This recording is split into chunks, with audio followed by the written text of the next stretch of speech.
Hi friends, అందరూ ఎలా ఉన్నారు? మీరంతా క్షేమంగా ఉండాలని కోరుకుంటూ ఈరోజు ఒక గుండెలు పిండేసే, వెన్నులో వణుకు పుట్టించే సరికొత్త రియల్ హారర్ ఎక్స్పీరియన్స్ తో మీ ముందుకు వచ్చాను. మీరు మా ఛానల్ను ఆదరిస్తున్న తీరు, మీరు పెట్టే కామెంట్లు మాకెంతో ఉత్సాహాన్నిస్తున్నాయి. కథలోకి వెళ్లే ముందు మన ఛానల్కు కొత్తగా వచ్చిన వారు సబ్స్క్రైబ్ చేసుకోండి. ఈ వీడియో మీకు నచ్చినట్లయితే ఒక లైక్ చేయండి. మీ స్నేహితులు, బంధువులతో పంచుకోండి. మీ ప్రతి సపోర్ట్ నాకు ఇలాంటి మరిన్ని వాస్తవిక, భయంకరమైన అనుభవాలను మీ ముందుకు తీసుకురావడానికి ధైర్యాన్నిస్తుంది. ఇక ఆలస్యం చేయకుండా ఆ చీకటి రాత్రిలో నాకు ఎదురైన ఆ భయానక సంఘటనలోకి వెళ్దాం. నా పేరు రామారావు. నేను పుట్టి పెరిగింది తూర్పు గోదావరి జిల్లాలోని మలికిపురం ప్రాంతంలో. మాది చుట్టూ కొబ్బరి తోటలు, కాలువలతో కళకళలాడే అందమైన గ్రామం. కానీ నా వృత్తి నన్ను ఎప్పుడూ ఊరి బయట అడవుల్లోనే ఉంచుతుంది. నేను అరుదైన మూలికల సేకరణదారుడిని. ఆయుర్వేద వైద్యులకు అవసరమయ్యే అరుదైన వేర్లు, ఆకులు, పువ్వుల కోసం నేను గోదావరి పరివాహక ప్రాంతంలోని అడవుల్లో తిరుగుతూ ఉంటాను. మాకు అడవి అంటే భయం లేదు. అది మాకు అన్నం పెట్టే తల్లి. కాని ఆ తల్లి ఒడిలో కొన్నిసార్లు ఊహించని శక్తులు దాగి ఉంటాయని నాకు ఆ రోజు వరకు తెలియదు. ఆ సంఘటన జరిగి దాదాపు 10 ఏళ్లు కావస్తోంది. ఇప్పటికీ రాత్రిపూట ఒక్కడినే ఉన్నప్పుడు ఆ గుర్తులు గుర్తొస్తే నా గుండె వేగం పెరుగుతుంది. ఆ రోజు మేం నలుగురం బయలుదేరాం. నేను, నా చిన్ననాటి మిత్రుడు సూరిబాబు, మరిద్దరు పనివాళ్లు అప్పారావు మరియు సత్యం. మేం వెతుకుతున్నది నాగమల్లి అనే ఒక అరుదైన పువ్వు కోసం. అది కేవలం పాపికొండల లోతట్టు ప్రాంతాల్లో, అది పౌర్ణమికి ముందు వచ్చే కొన్ని రోజుల్లో మాత్రమే కనిపిస్తుంది. దాని విలువ మార్కెట్లో చాలా ఎక్కువ. అందుకే ప్రాణాలకు తెగించి మేం ఆ మారుమూల ప్రాంతానికి వెళ్లాలని నిర్ణయించుకున్నాం. గోదావరిలో పడవ ప్రయాణం ముగించి మేం అడవిలోకి అడుగు పెట్టేసరికి సాయంత్రం 4 అవుతోంది. ఆకాశం అప్పటికే మేఘావృతమై ఉంది. గాలిలో ఒక రకమైన వింత వాసన వస్తోంది. అది మామూలు మట్టి వాసన కాదు, ఏదో కుళ్ళిపోయిన మాంసం వాసనలా అనిపించింది. కాని అడవిలో క్రూర మృగాలు ఏదైనా జంతువును వేటాడి ఉంటే అలాంటి వాసన రావడం సహజమే అని మేం పెద్దగా పట్టించుకోలేదు. అప్పారావు మాత్రం కొంచెం కంగారు పడ్డాడు. అయ్యా, ఈరోజు గాలి అస్సలు బాలేదు. మన వెనకాల ఎవరో నడుస్తున్నట్టు అనిపిస్తోంది అన్నాడు. నేను నవ్వి, అప్పారావు, ఇది అడవి. మన అడుగుల శబ్దం మనకే ప్రతిధ్వనిస్తుంది. భయం వదిలే అని ధైర్యం చెప్పాను. కాని నా మనసులో కూడా ఏదో తెలియని అలజడి మొదలయింది. గంటలు గడుస్తున్నాయి. మేం అనుకున్న ప్రాంతానికి చేరుకునేసరికి చీకటి పడిపోయింది. అడవిలో చీకటి అంటే మామూలు చీకటి కాదు. అది మనిషి కంటి చూపును కూడా మింగేసే నిశ్శబ్ద కటిక చీకటి. దారి వెతకడం కష్టమైపోయింది. అప్పటికే మేం చాలా దూరం లోపలికి వచ్చేశాం. తిరిగి వెళ్లడం సాధ్యం కాదు. అక్కడ మాకు ఒక పాతకాలపు శ్మశాన వాటిక కనిపించింది. అది చాలా ఏళ్ల క్రితం ఒక గిరిజన తెగ వాడినట్టుగా ఉంది. పగిలిపోయిన కుండలు, పాత సమాధులు, అక్కడక్కడా పడి ఉన్న ఎముకలు చూస్తుంటే అది చాలా కాలంగా ఎవరూ వాడటం లేదని అర్థమవుతోంది. శ్మశానంలో నిద్రించడమంటే ఎవరికైనా భయమే. కాని ఆ క్రూర మృగాల అడవిలో చెట్ల కింద పడుకోవడం కంటే ఈ సమాధుల మధ్య ఉండడమే సురక్షితమని మా భ్రమ. ఎందుకంటే జంతువులు సాధారణంగా మనుషుల వాసన వచ్చే చోటికి రావడానికి భయపడతాయి. మేం ఆ శ్మశాన వాటిక మధ్యలో ఒక చిన్న ఖాళీ ప్రదేశాన్ని ఎంచుకున్నాం. ఎండుటాకులు ఏరి వంట వేశాం. ఆ వంట వెలుతురులో చుట్టూ ఉన్న చెట్లు భయంకరమైన రాక్షసుల్లా కనిపిస్తున్నాయి. సూరిబాబు సంచిలోంచి అన్నం మూటలు తీశాడు. తింటున్నప్పుడు కూడా ఎవరూ మాట్లాడలేదు. అడవిలో నిశ్శబ్దం ఒక్కోసారి మన చెవుల్లో హోరుగా వినిపిస్తుంది. రాత్రి 10 అయ్యింది. వంట క్రమంగా తగ్గుతోంది.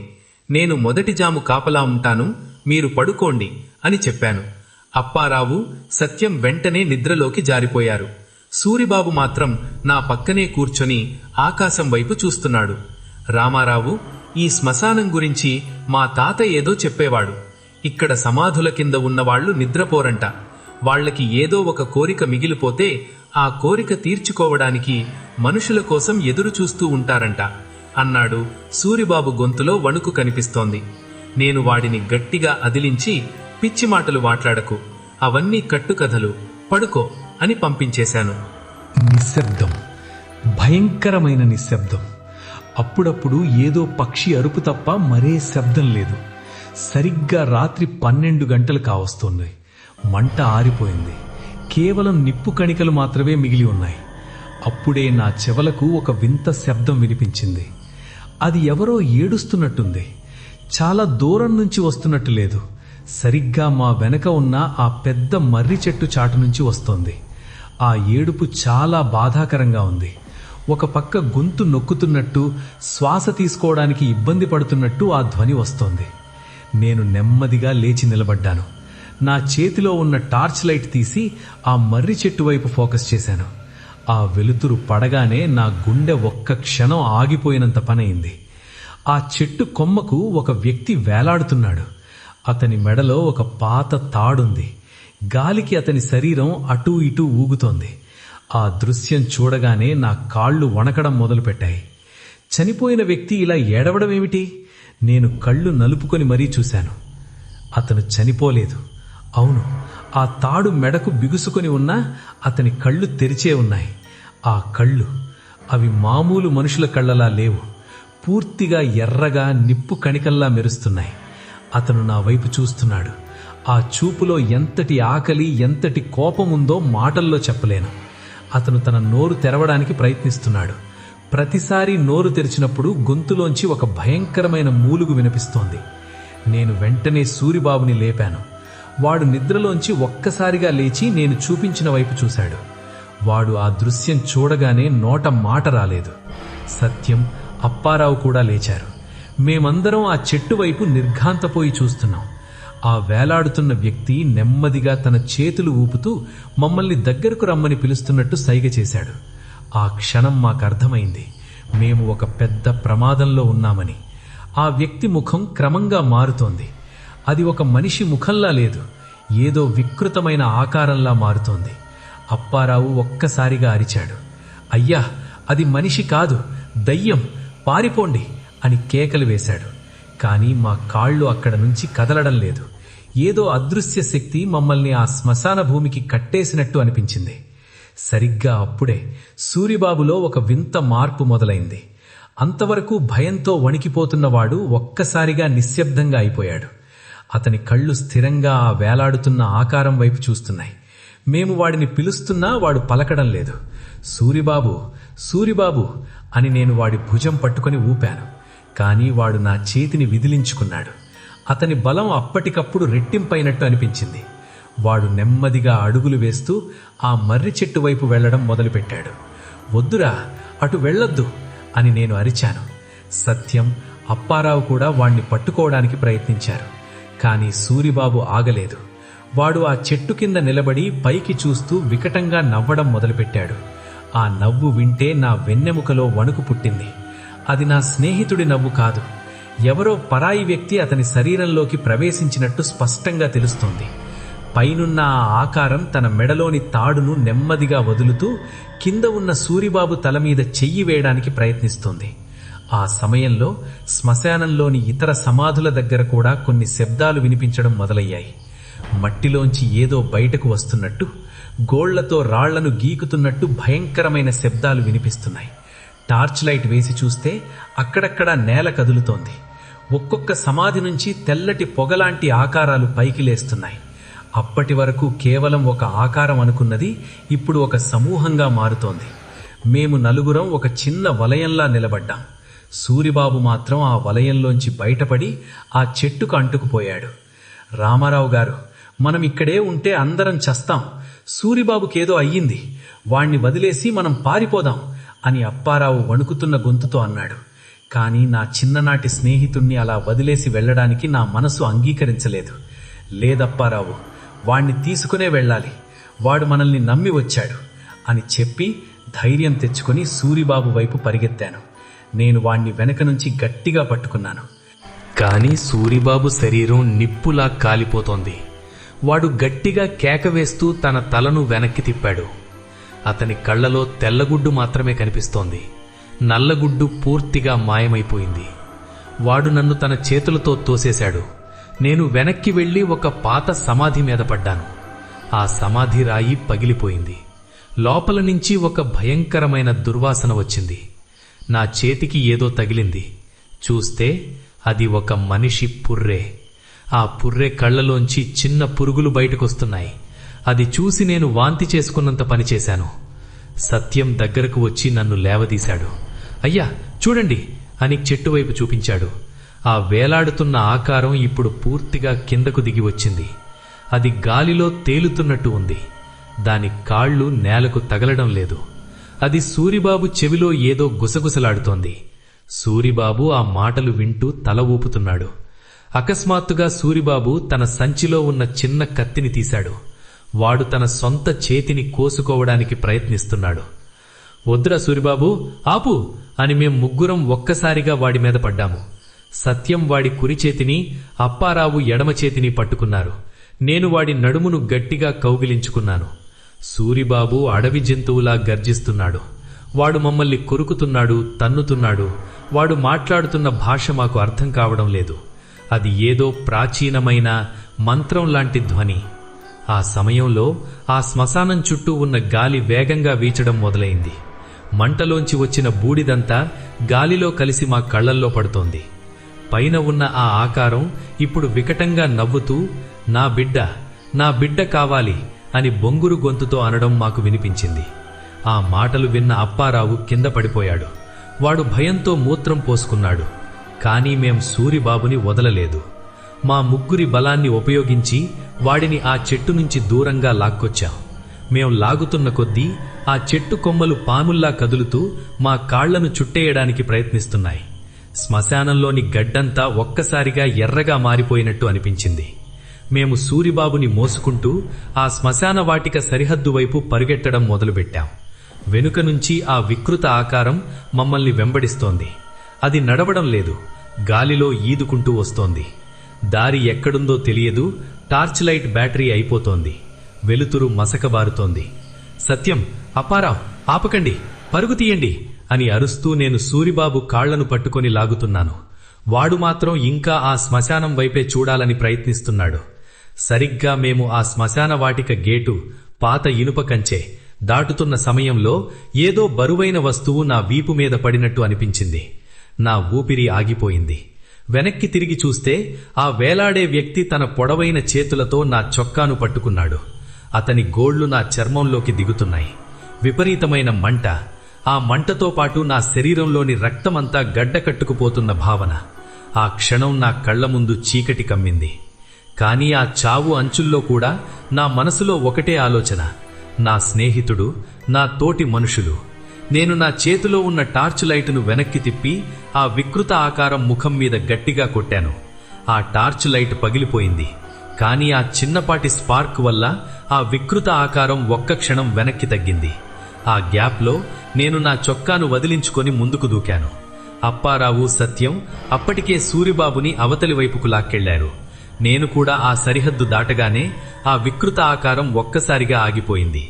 అది ఆ సరిహద్దు దాటి బయటకు రాలేకపోతోంది. ఆ శ్మశాన వాటిక చుట్టూ ఏదో అదృశ్యమైన గీత ఉన్నట్టు అది అక్కడ నిలబడి గాలిలో చేతులు ఆడిస్తూ భయంకరంగా అరుస్తోంది. దాని అరుపులు అడవి అంతా ప్రతిధ్వనిస్తున్నాయి. ఆ శబ్దానికి చెట్ల మీద ఉన్న పక్షులు విలవిలలాడుతూ కింద పడిపోతున్నాయి. మేము మాత్రం ఆగలేదు. సూరిబాబుని ముగ్గురం కలిసి పట్టుకొని అడవిలో దారితెన్ను లేని చోటికి పరుగెత్తడం మొదలుపెట్టాం. మా కాళ్లకు ముళ్లు గుచ్చుకుంటున్నాయి, రాళ్లు తగులుతున్నాయి. కానీ ఆ నొప్పి మాకు తెలియడం లేదు. మా వెనక వస్తున్న ఆ భయంకరమైన అరుపులు మాలో ప్రాణభయాన్ని నింపుతున్నాయి. దాదాపు గంటసేపు పరిగెత్తిన తర్వాత మేము ఒక చిన్న వాగు దగ్గరకు చేరుకున్నాం. అక్కడ నీటి గళగళ శబ్దం వినబడగానే కొంచెం ప్రాణం లేచి వచ్చినట్టు అనిపించింది. అప్పాగావు అలసటతో అక్కడే కూలబడ్డాడు. సత్యం వగరుతూ నీళ్లు తాగుతున్నాడు. నేను సూరిబాబుని నేల మీద పడుకోబెట్టాను. వాడు ఇంకా స్పృహలోనే ఉన్నాడు. కానీ అతని కళ్ళు అలాగే ఉన్నాయి.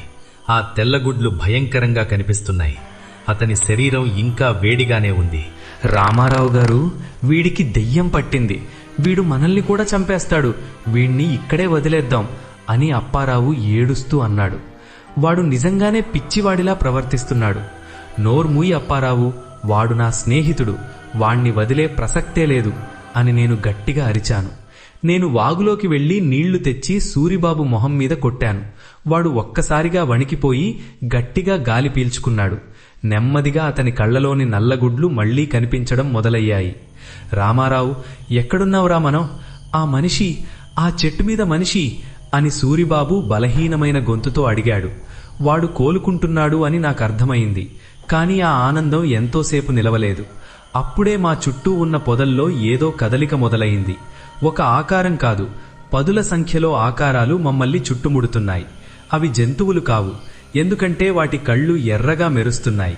అవి ఆ శ్మశాన వాటిక నుంచి వచ్చిన ఆత్మలని మాకు అర్థమైపోయింది. ఆ పెద్ద ఆకారం సరిహద్దు దాటలేకపోయినా ఈ చిన్న చిన్న ఆత్మలను మా మీదకు పంపించినట్టుంది. మేం ముగ్గురం సూరిబాబుని మధ్యలో ఉంచుకొని చుట్టూ కర్రలతో రక్షణ వలయంలా నిలబడ్డాం. ఆ ఆకారాలు నెమ్మదిగా మా వైపు వస్తున్నాయి. అవి మనుషుల ఆకారంలా ఉన్నా వాటికి ముఖాలు లేవు, కేవలం నల్లటి నీడల్లా ఉన్నాయి. అవి దగ్గరకు వస్తున్న కొద్దీ గాలిలో ఉష్ణోగ్రత పడిపోతోంది. మా శ్వాస గాలిలో ఆవిరిలా కనిపిస్తోంది. సరిగ్గా అప్పుడు సత్యం తన సంచిలో ఉన్న ఒక చిన్న విభూతి ప్యాకెట్ను తీశాడు. వాడు వాళ్ల ఊరిలో ఒక స్వామీజీ ఇచ్చిన రక్షణ కవచం అని చెప్పాడు. సత్యం ఆ విభూతిని మా చుట్టూ ఒక వృత్తంలా చల్లాడు. ఆశ్చర్యకరంగా ఆ నీడలు ఆ వృత్తం దగ్గరకు రాగానే ఆగిపోతున్నాయి. అవి ఆ గీతను తాకలేకపోతున్నాయి. కాని అవి వెనక్కి వెళ్లడం లేదు. అక్కడే నిలబడి మమ్మల్ని చూస్తూ వింత శబ్దాలు చేస్తున్నాయి. ఈ విభూతి ఎంతసేపు మనల్ని కాపాడుతుందో తెలియదు. తెల్లవారే వరకు మనం ఇక్కడే ఉండాలి అని సత్యం అన్నాడు. ఆ రాత్రి గడవడం మాకొక యుగంలా అనిపించింది. ప్రతి నిమిషం ఒక గంటలా గడుస్తోంది. ఆ నీడలు రకరకాల రూపాలు మారుస్తూ మమ్మల్ని భయపెట్టడానికి ప్రయత్నిస్తున్నాయి. ఒక్కోసారి అవి మా ఇంట్లో వాళ్ల గొంతులతో పిలుస్తున్నాయి. రామారావు, బయటకు రా, నేను నీ భార్యను అని ఒక నీడ అంటుంటే నా గుండె తరుక్కుపోయింది. అది మాయా అని నాకు తెలుసు, కాని ఆ గొంతు వింటుంటే మనసు కరిగిపోతోంది. సూరిబాబు మాత్రం మళ్లీ ఆ నీడల వైపు వెళ్లడానికి ప్రయత్నిస్తున్నాడు. మేము వాడిని గట్టిగా పట్టుకొని కూర్చున్నాము. చీకటి క్రమంగా మారుతోంది. అడవిలో పక్షుల అరుపులు మొదలయ్యాయి. దూరంగా తూర్పున ఆకాశం కొంచెం తెల్లబడుతోంది. సూర్యుడి మొదటి కిరణం అడవిలోని చెట్ల మధ్య నుంచి మా మీద పడగానే ఆ నీడలు ఒక్కసారిగా ఆవిరైపోయాయి. గాలిలోని ఆ భయంకరమైన చలి మాయమైపోయింది. మేమందరం ఒక్కసారిగా నిట్టూర్పు విడిచాం. ప్రాణాలు దక్కాయన్న ఆనందం కంటే ఆ నరకం నుంచి బయటపడ్డామన్న ఉపశమనం మాలో ఎక్కువగా ఉంది. కాని సూరిబాబు పరిస్థితి ఇంకా దారుణంగానే ఉంది. వాడు లేచి నిలబడలేకపోతున్నాడు. అతని ఒళ్లంతా గీతలు పడి ఉన్నాయి. అవి ఎవరో గోళ్లతో గీకినట్టు ఉన్నాయి. పదండి, ఇక్కడ ఒక్క నిమిషం కూడా ఉండద్దు అని నేను అప్పారావును సత్యంను తొందరపెట్టాను. మేము ఆ వాగు వెంట నడుస్తూ గోదావరి ఒడ్డుకు చేరుకోవడానికి ప్రయత్నించాం. దారి పొడవునా మాకు వింత వింత గుర్తులు కనిపించాయి. చెట్ల మీద రక్తపు చుక్కలు, నేల మీద వింత పాదముద్రలు. అవన్నీ చూస్తుంటే ఆ అడవి మమ్మల్ని ఇంకా వదల్లేదా అన్న అనుమానం కలిగింది. చివరికి మధ్యాహ్నం 2 గంటల సమయంలో మేము పడవలు ఆగే రేవు దగ్గరికి చేరుకున్నాం. అక్కడ మనుషుల్ని చూడగానే మాకు ప్రాణం వచ్చినట్టు అయ్యింది. అక్కడున్న స్థానిక గిరిజనులు మా అవతారం చూసి భయపడిపోయారు. మా బట్టలు చిరిగిపోయి ఒళ్లంతా రక్తంతో తడిసి ఉన్నాయి. ఒక ముసలాయన మా దగ్గరికి వచ్చి, ఏం బాబూ, ఆ శ్మశానం వైపు వెళ్లారా ఏంటి అని అడిగాడు. ఆ మాట వినగానే మాకు వణుకు పుట్టింది. ఆ శ్మశానం గురించి అక్కడ అందరికీ తెలుసా? నేను ఆ ముసలాయన వైపు చూసి తల ఊపాను. అతను ఒక్క నిమిషం నిశ్శబ్దంగా ఉండి, అదృష్టవంతులు బాబూ, ఆ శ్మశానంలోకి వెళ్లిన వాళ్లెవ్వరూ ఇప్పటి వరకు తిరిగి రాలేదు. అది మామూలు చనిపోయిన వాళ్లను పాతిపెట్టే చోటు కాదు. పూర్వకాలంలో ఒక మంత్రగాడు తన క్షుద్ర పూజల కోసం ఆ ప్రాంతాన్ని వాడుకునేవాడు. వాడు చనిపోయినా వాడి ఆత్మ ఇంకా అక్కడే వేలాడుతూ ఉంటుందని మా పెద్దలు చెబుతుంటారు. మీరు ప్రాణాలతో బయటపడ్డారంటే మీ తాతల పుణ్యం అని అన్నాడు. ఆ మాటలు వింటుంటే మాకు గొంతు ఎండుకుపోయింది. మేము చూసిన ఆ వేలాడే ఆకారం ఆ మంత్రగాడిదే అని మాకు అప్పుడు అర్థమైంది. మేము వెంటనే ఒక పడవ మాట్లాడుకుని మా ఊరికి బయలుదేరాం. ప్రయాణం పొడవునా ఎవరూ ఒక్క మాట కూడా మాట్లాడలేదు. సూరిబాబు పడవ అంచున కూర్చుని నీటివైపు శూన్యంగా చూస్తున్నాడు. వాడు ఇంటికి వెళ్లిన తరువాత కూడా కోలుకోలేదు. దాదాపు 3 నెలల పాటు వాడు మంచం మీద నుంచి లేవలేదు. రాత్రిపూట వాడు నిద్రలో భయంకరంగా అరిచేవాడు. నన్ను వదిలేయ్, నన్ను తీసుకెళ్లొద్దు అని కేకలు వేసేవాడు. వాడికి ఎన్ని వైద్యాలు చేయించినా, ఎన్ని పూజలు చేయించినా ఆ భయం మాత్రం పోలేదు. కొన్నాళ్ల తరువాత సూరిబాబు కొంచెం మామూలు మనిషి అయ్యాడు. కాని అతనిలో పాత ఉత్సాహం మాయమైపోయింది. అప్పుడప్పుడు వాడు నాతో అనేవాడు, రామారావు, ఆ రాత్రి వాడు నా చెవిలో ఏం చెప్పాడో తెలుసా? మళ్ళీ వస్తా, నువ్వు నా సొంతం అని అన్నాడ్రా అని. ఆ మాట విన్నప్పుడల్లా నా గుండె జారిపోయేది. ఇప్పటికీ సూరిబాబు అప్పుడప్పుడు అర్ధరాత్రి లేచి అడవి వైపు నడుస్తూ వెడుతుంటాడు. మేము అందరం కలిసి వాణ్ణి పట్టుకుని ఆపుతుంటాం. అతని మనసులో ఆ మంత్రగాడి ముద్ర బలంగా పడిపోయింది. అప్పారావు ఆ సంఘటన తర్వాత ఊరు వదిలి వెళ్లిపోయాడు. వాడిప్పుడు ఎక్కడున్నాడో ఎవరికీ తెలియదు. అడవి పేరు చెబితేనే వాడు వణికిపోయేవాడు. సత్యం మాత్రం ఆ విభూతి ఇచ్చిన స్వామీజీ దగ్గరే ఉండిపోయి ఆధ్యాత్మిక బాట పట్టాడు. నేను మాత్రం ఇంకా మలికిపురంలోనే ఉన్నాను. కాని ఆ రోజు నుంచి నేను ఒక్కడినే అడవిలోకి వెళ్లడం మానేశాను. అరుదైన మూలికల కంటే ప్రాణం మిగిలి ఉండటమే ముఖ్యమని నాకు ఆ రాత్రి నేర్పింది. పాపికొండల అందం వెనుక ఇటువంటి చీకటి ప్రపంచం ఒకటి ఉందని ఎవరూ నమ్మరు. కాని ప్రకృతిలో మనం చూడలేని, మన ఊహకు అందని శక్తులు ఎన్నో ఉన్నాయి. కొన్నిసార్లు మనం తెలియక చేసే తప్పులు మన జీవితాంతం వెంటాడుతుంటాయి. ఆ శ్మశాన వాటిక ఇంకా అక్కడే ఉంది. ఆ మర్రి చెట్టు మీద ఆ మంత్రగాడి ఆత్మ ఇంకా వేలాడుతూనే ఉంటుంది. కొత్త బలి కోసం, కొత్త ప్రాణం కోసం వాడు ఇంకా ఎదురు చూస్తూనే ఉంటాడు. ఒక విషయం గుర్తుంచుకోండి మిత్రులారా, అడవి మనకు ఆశ్రయమిస్తుంది, కాని దాని నియమాలను అతిక్రమిస్తే అది మనల్ని బలి తీసుకుంటుంది. అందుకే రాత్రిపూట మారుమూల ప్రాంతాలకు వెళ్లేటప్పుడు, ముఖ్యంగా పాత శ్మశానాల దగ్గరకు వెళ్లేటప్పుడు చాలా జాగ్రత్తగా ఉండాలి. కొన్ని తలుపులు ఒకసారి తెరిస్తే వాటిని మళ్లీ మూయడం ఎవరి తరమూ కాదు. ఇది నా జీవితంలో జరిగిన అత్యంత భయంకరమైన యథార్థ సంఘటన. ఈ కథ మీకు ఎలా అనిపించిందో కింద కామెంట్స్లో చెప్పండి. మీలో ఎవరైనా ఇలాంటి అనుభవాలు ఎదుర్కొని ఉంటే కామెంట్స్లో తెలియజేయండి. ఇలాంటి మరిన్ని రియల్ హారర్ స్టోరీస్ కోసం మన ఛానల్ని ఫాలో అవ్వండి. వీడియో నచ్చితే లైక్ చేసి మీ స్నేహితులు, కుటుంబ సభ్యులతో షేర్ చేయడం మర్చిపోవద్దు. మళ్ళీ రేపు రాత్రి 7 గంటలకు మరో సరికొత్త రియల్ హారర్ స్టోరీతో మీ ముందుకు వస్తాను. అంతవరకు సెలవు.